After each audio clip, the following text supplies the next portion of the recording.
बिस्मिल्लाहिर्रहमानिर्रहीम। अस्सलामुअलैकुम नाज़रीन।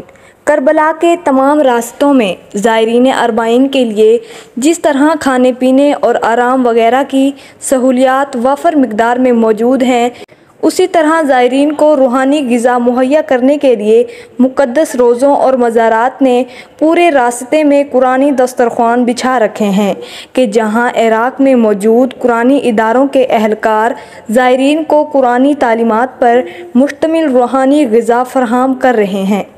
कुरानी दस्तरख़्वान पर ख्वाहिशमंद हज़रात को कुरानी आयात और ख़ास तौर पर नमाज में पढ़ी जाने वाली सूरतों की सही तिलावत सिखाई जा रही है। कुरान और तफसीर से मुतल्लिक़ सवालात के जवाबात दिए जा रहे हैं। कुरानी मुहाफ़िल का इनअक़ाद किया जा रहा है।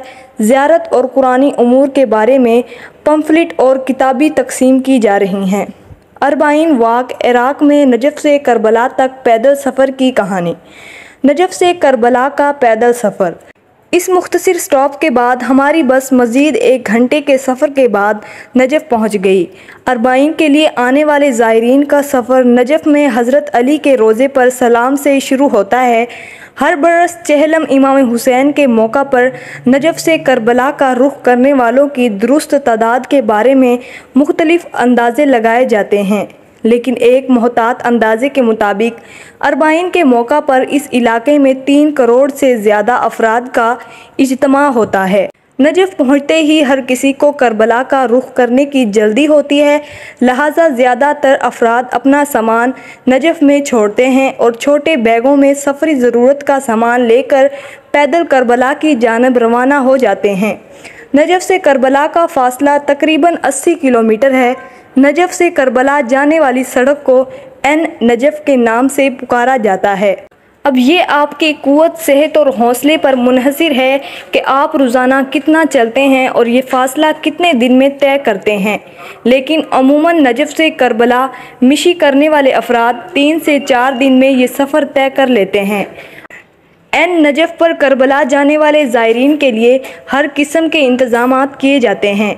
दुनिया के हर मुल्क के खुराक से लेकर बच्चों के पैम्पर्स और टिशू पेपर्स तक मुफ्त दस्तयाब हैं। जगह जगह इराकियों ने अपने अपने ख़ानदानी नामों के साथ मौक़िफ़ लगा रखे हैं। इन्हें आप आराम गाहें भी कह सकते हैं और ताआमो क़याम की जगह भी। यहाँ आप नमाज़ पढ़ने के लिए रुकने से लेकर जितनी देर चाहें आराम कर सकते हैं और इस दौरान अपना मोबाइल और दूसरी अशिया चार्ज कर सकते हैं। मौक़िफ़ के अंदर चार्जिंग की तारों, वाईफाई, गर्मा गर्म खाने, मसाज और पैर दबाने से लेकर आपके गंदे कपड़े धुलवाने तक की सहूलत मैसर है।